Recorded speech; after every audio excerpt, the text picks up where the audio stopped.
인천에서는 또 전세 사기 피해자 가운데 한 명이 극단적 선택을 했습니다. 벌써 세 번째인데요.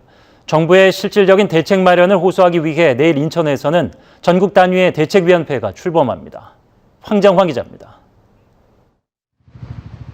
인천 미추홀구의 한 빌라 문 앞에 수도요금 체납을 알리는 고지서가 붙어 있습니다. 이곳에 거주하는 전세 사기 피해자 31살 여성 A씨가 쓰러진 채 발견된 건 오늘 새벽 2시 12분쯤. 지인이 발견해 병원으로 옮겨졌지만 끝내 숨졌고 집안에서는 유서가 발견됐습니다. 현관 앞에 있는 저희 A4용지 같은 거 있잖아요. 그것도 본인이 다 직접 붙이신 거고. 열심히 하려고 하셨고 또 싸우려고 노력도 되게 많이 하셨어요. 지난 2월과 지난 14일 인천에서 전세 사기 피해자들이 극단적 선택을 한 데 이어 세 번째 피해자가 발생한 것. A씨는 지난 2019년 이른바 건축왕 B씨와 전세보증금 7,200만 원의 전세 계약을 맺었고 2년 뒤 9천만 원으로 올려 재계약을 했습니다. 지난해 6월 A씨가 거주하는 아파트 60세대가량이 통째로 경매로 넘어갔는데 A씨의 전세보증금이 보호 기준을 넘어서며 최우선 변제 대상자에서 제외됐습니다. 피해자 대책위원회는 전세 사기 피해자들의 극단적 선택을 막기 위해서라도 현재 진행 중인 경매를 중단해야 한다고 주장합니다. 제발 부탁드립니다. 경매 좀 중지해주세요. 중지하고 나서 저희 피해자들과 얘기해주세요. 전세 사기 피해자들은 내일 전국 대책위원회를 출범시키고 고인이 된 피해자들을 기리는 추모 행사를 인천에서 진행할 예정입니다. OBS 뉴스 황정환입니다. 인천에서 숨진 전세 사기 피해자들을 기리기 위한 추모제가 열리고 있습니다. 이 추모제에 앞서 전국 대책위원회가 출범해 피해 대책 마련을 촉구했는데요. 취재기자 연결해 알아보겠습니다. 황정환 기자. 네, 전세 사기 피해 사망자 추모제가 열리는 인천 주안역 앞에 나와 있습니다. 네, 두 달 사이 전세 사기 피해자 3명이 안타깝게 스스로 삶을 내려놓았습니다. 현장 분위기 전해주시죠. 네, 퇴근길 지하철역 인근에는 추모객들의 발길이 이어지고 있습니다. 잠시 뒤면 추모제가 진행될 예정인데요. 추모사와 추모 공연 등 약 1시간 동안 이어질 예정입니다. 이곳에는 현재 피해자들과 지역 정치권 인사 그리고 시민들 약 100여 명이 참석했는데요. 제 옆에 피해자가 나와 있는데 직접 모시고 이야기 나눠보도록 하겠습니다. 네, 벌써 세 번째 피해자가 발생했습니다. 마음이 좀 착잡하실 것 같은데 좀 한 말씀 부탁드리겠습니다. 네, 저도 이제 전세 사기 피해자인데 이렇게 돌아가신 분들도 저랑 나이대가 비슷한 20대, 30대 분들이어서 좀 더 마음이 아프고 저희도 지금 작년부터 굉장히 전세 사기 피해로 스트레스를 많이 받고 있는데 너무 많이 슬퍼요. 이게 지금 버틸 수 없는 현실을 이게 못 받아들이고 지금 돌아가셨는데 많이 안타깝습니다. 네, 오늘 이렇게 또 추모 현장에 많은 시민분들이 왔습니다. 또 하실 말씀이 있으실 것 같은데 편하게 좀 한 말씀 부탁드리겠습니다. 이게 이제 들으셨다시피 단순 개인의 문제가 아닌 이제 사회적 제도로 인한 사회적 재난인 문제고요. 좀 모두 다 같이 관심을 가져주시고 이게 굉장히 지금 심각한 문제라는 걸 다 같이 좀 인지해서 이게 해결될 수 있도록 힘을 많이 주셨으면 좋겠습니다. 네, 지금까지 피해자분과 이야기 나눠봤습니다. 네, 이렇게 극단적 선택을 한 피해자들도 피해자지만 이렇게 경매가 진행 중인 피해자들의 상황도 더욱 악화됐습니다. 스스로 현재 미추홀구 전세 사기 피해 대책위원회에 가입된 피해 아파트는 34개로 1,787세대입니다. 이 가운데 경매나 공매에 넘어간 세대는 1,066세대로 약 60%에 해당합니다. 106세대는 이미 낙찰돼 매각이 끝났고 261세대는 매각 절차가 이뤄지고 있습니다. 대책위에 가입하지 않은 세대까지 감안하면 피해 세대 3,079세대 가운데 2,083세대가 경매에 넘어갈 것으로 추정되고 있습니다. 인천뿐만 아니라 수도권을 넘어 부산, 광주, 대전 등 전국적으로 전세 사기 피해가 잇따르고 있습니다. 오늘 추모 행사에 앞서 전세 사기 깡통 전세 피해자 전국 대책위원회가 출범했습니다. 전국 대책위원회는 서울, 경기, 제주 등 최소 9개 지역에 현재 400여 명의 피해자들이 모였습니다. 대책위는 생색내기 대책이 아니라 범정부 TF를 구성하고 전세 사기 문제 해결을 책임질 것을 요구했습니다. 이번 전세 사기는 단순한 개인 간 사기 계약이 아니라 국가적 책임이 명백한 사회적 재난이라는 것입니다. 대책위는 경매 절차를 중지하는 것이 가장 시급하고 피해자들에게 우선 매수권을 줘야 한다고 주장하고 있습니다. 나아가 정부가 피해자들에게 보증금을 먼저 돌려주고 추후에 경매 등으로 회수하는 특별법 제정이 필요하다고 목소리를 높이고 있습니다. 지금까지 미추홀구 전세 사기 피해 사망자 추모제가 열리고 있는 인천 주안역에서 OBS 뉴스 황정환입니다. 인천 미추홀구를 중심으로 발생한 전세 사기 피해가 눈덩이처럼 불어나고 있습니다. 하지만 정부 대책이 따라가지 못하고 있는데요. 이어서 유은총 기자가 어떤 한계가 있고 대안은 무엇인지 짚어봤습니다. 인천 미추홀구 전세 사기 피해액이 눈덩이처럼 불어나며 현재 500억 원대에 이르고 있습니다. 대규모 피해가 발생한 주된 원인은 공인중개사까지 한통속이 돼 조직적 사기를 벌였기 때문. 건축왕 A씨가 전세보증금을 챙길 목적으로 자신의 30대 딸, 바지 임대 사업자, 공인중개사 등과 공모했습니다. 본건은 건물주, 공인중개사 등이 조직적 체계적으로 역할을 분담하여 엎친 데 덮친 격 부동산 시장이 얼어붙으며 집값을 크게 하락시켰고 임차인들은 경매 등을 통해 전세보증금을 돌려받을 기회를 상실했습니다. 특히 부동산 거래에 미숙한 20, 30대 사회초년생이 큰 피해를 입었습니다. 신혼부부들하고 젊은 층 부부들이 많아요. 자꾸 막 신혼부부 대출, 뭐 어떤 대출 해가지고 오셨는데 이제 더 이상 또 대출 연장도 안 되고 기간은 다가오고. 정부는 피해 구제를 위해 전세 사기 피해 확인서 발급을 간소화하고 저금리 전세자금 대출 요건과 대출의 한도를 늘렸습니다. 인천시는 임대주택을 긴급주거로 내놓았습니다. 정부와 인천시 피해 대책에 피해자들의 반응은 냉담하기만 합니다. 대출 요건이 까다롭고 피해자가 처한 상황을 고려하지 않은 긴급주거 지원을 하고 있다는 겁니다. 실제 인천시와 LH의 긴급주거 임대주택 238호 가운데 피해자가 입주한 곳은 8호에 불과합니다. 피해자들은 경매 중지와 함께 낙찰 우선권을 자신들에게 부여해야 피해 확산을 막을 수 있다는 입장입니다. 일각에선 전세 사기 피해를 근본적으로 막기 위한 특별법 제정이 시급하다고 주장하는 상황. 채권을 공공이 인수해서 나중에 선 구제하고 후 회수하는 방안으로 좀 제도를 설계를 하자 이런 요구를 계속 하고 있거든요. 이미. 전세 사기 피해 규모가 전국 단위로 확대되면서 국가 재난으로 대응해야 한다는 목소리가 높아지고 있습니다. OBS 뉴스 유은총입니다. 경기 화성 동탄에서 전세 사기로 추정되는 사건이 발생해 경찰이 수사에 나섰습니다. 그야말로 동네가 발칵 뒤집혔다 해도 과언이 아닌데 수사가 이어지면서 피해는 더 늘어날 것으로 예상됩니다. 경찰서엔 피해를 호소하는 20, 30대가 많았는데요. 오늘 뉴스원은 심각한 문제가 되고 있는 전세 사기 소식을 집중적으로 전해드리겠습니다. 먼저 윤종화 기자입니다.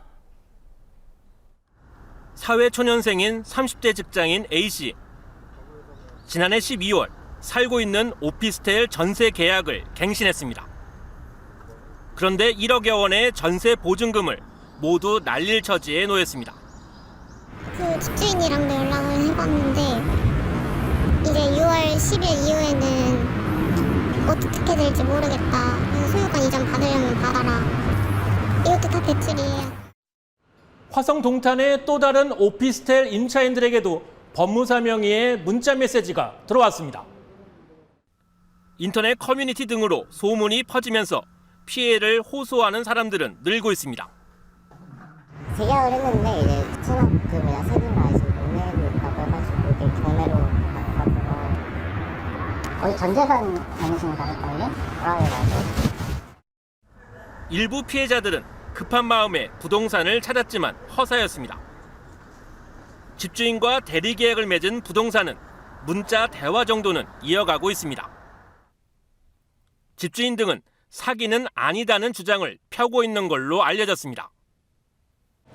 갑자기 이사 간다고 분해는 해달라고 한두 달 전에 주인은 바뀐다고 바뀐 거는 아닌데 피해자들 중엔 삼성전자 등 기업에 다니는 사람도 포함된 걸로 전해졌습니다. 삼성전자 일부 사업장은 자체적으로 피해 정도를 파악하는 걸로 알려졌습니다. 삼성전자 관계자는 다만 회사 차원의 대응은 아직 없다고 밝혔습니다. 피해자들은 하루 종일 경찰서로 몰렸습니다. 현재 60건 정도의 피해가 접수됐는데 피해자는 더 늘어날 가능성이 큽니다. OBS 뉴스 윤정아입니다. 다음 소식입니다. 어제 화성 동탄에서 불거진 전세금 피해를 두고 경찰이 공인중개사와 주인 부부에 대한 출국을 금지했습니다. 아직은 피해 규모를 파악하는 데 주력하고 있는데 경찰 내부적으로는 어떤 혐의를 적용할지도 고심하고 있습니다. 윤종화 기자입니다. 화성 동탄에서 불거진 전세 사기 의혹. 피해자들에게 이전 등기를 맡은 법무사무소는 240건 이상을 대행했습니다. 피해자들이 적어도 240명 이상이 된다는 얘기입니다. 피해자들 중엔 전세금을 올려 재계약한 사례도 상당수 포함된 걸로 전해졌습니다. 처음에 자기가 들어와서 살 거라고 얘기했어요, 이 사람이. 그래서 나가라고 했는데 갑자기 또 마음 바뀌어가지고 750만 원 올리면 더 주면 살게 해주겠다 해서 살았고.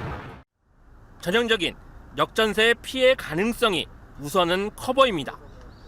현 상태로만 얘기하셨을 때 이미 역전세가 발생했다고 하셔서 모든 물건이 다 그러실 거예요.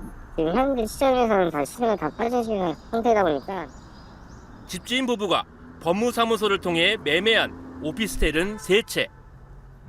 피해자들 상당수도 이런 방식의 매입을 고민하고 있습니다. 경찰에선 임대된 오피스텔에 다른 근저당 설정은 없는 걸로 파악하고 있습니다. 사기 입증을 위해선 고의성 여부가 앞으로 수사의 핵심이 될 전망입니다. 전문가들은 역전세에 대한 충분한 설명이 있었는지가 중요한 포인트라 지적하고 있습니다. 임대차 계획을 체결했을 때 역전세가 날 거를 충분히 예견 가능하거나 그거를 고지해 줘야 될 의무가 있는데 그런 거를 고지해 주지 않고 진행을 하면서도 이러한 사실을 제대로 고지를 안 해줬기 때문에 그 문제가 될 수 있는 거고요.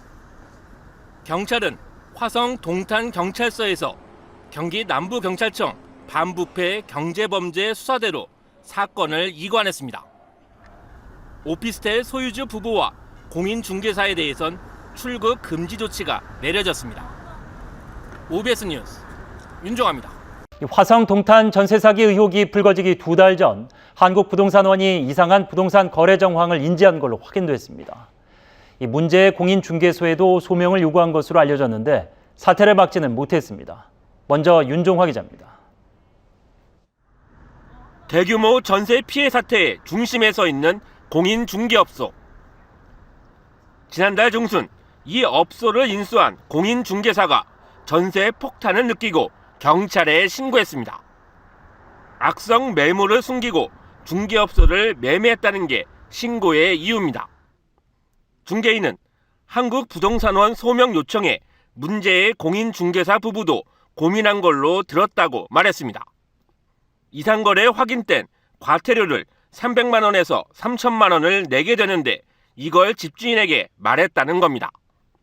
문제가 불거진 250채 외에 또 다른 40채도 문제의 중개인이 대리했습니다. 적발된다면 과태료만 해도 엄청난데 이걸 피하기 위해 중개업소를 팔았다는 의심이 가능한 대목입니다. 소위 잘 나가던 중개업소를 급하게 팔아치운 정황도 나옵니다. 갑자기 잘 됐는데 왜 잘 됐는데 바뀌지? 중간정산 해달라고 해가지고. 한국부동산원은 이상거래 확인을 요청한 건 맞다면서도 문제의 중개업소가 포함됐는지 여부는 밝히지 않았습니다. 이해가 안 가는 건 소명 통보를 하고도 화성시에는 알리지 않았다는 점입니다. 부동산원에서 달에 승하자료 요청했다라고 저도 거기까지는 알고 있는데 그 이후에 저희 지자체에 통보한 건 없거든요. 결과적으로 상황이 더 커지도록 시간적인 도움을 준 셈이 됐습니다. 전세 사기 사건이 벌어질 때마다 대책을 내놨던 정부. 지킬 것만 지켰다면 피해를 줄일 수 있었다는 지적이 나옵니다. OBS 뉴스 윤종아입니다. 전세 사기 피해가 전국적으로 확산되는 가운데 정부가 우선 매수권 등 잇따라 대책을 내놓고 있습니다. 피해자들은 대책을 뒷받침할 세부 방안이 마련돼야 한다고 목소리를 높이고 있습니다. 윤총 기자입니다. 윤석열 대통령의 전세 사기 피해 주택에 대한 경매 중단 지시에도 경매는 멈추지 않았습니다. 채권 추심업체에 넘어간 피해 주택은 400건 이상. 피해자들은 직접 경매에 참여했지만 경매꾼과 8% 이자인 경매 낙찰 대출 앞에 무너졌습니다. 피해 세입자들이 경매꾼들보다 경매를 잘 몰라서 집을 낙찰받지 못하고 약올림을 당하시지 않으셔야 하지 않겠습니까? 전세 사기 피해자 대책위는 지난달 초부터 피해자 임차인의 우선 매수권 등을 꾸준히 요구해왔습니다. 정부는 뒤늦게 우선 매수권과 함께 공공매입 등의 의견을 받아들였습니다. 어떻게 쫓겨나지 않고 원하면 그 집에서 계속 살 수 있게 주거권을 보장할 건가, 이 문제에 대해서 저희가 다각도로 검토를 해왔고요. 하지만 관련 대책에 대한 세부 방안은 아직 없는 상태. 대출위는 자금 대출 지원과 경매 낙찰 대금 저리 대출 등을 심도 있게 검토해 줄 것을 요구했습니다. 어디까지가 가능한지를 그 답을 갖고 원래 3월 말 4월 초에 만나기로 했었거든요. 근데 만나자고 하니까 나온 게 하나도 없었던 거죠. 정부는 내일 고위당정회의에서 LH의 피해 주택 매입과 피해자 임대 등 대책을 논의합니다. 대책위는 정부가 내놓은 대책에 대한 입장과 함께 인천시와 정부 관계 부처의 공동 논의를 요구할 방침입니다. OBS 뉴스 윤총입니다.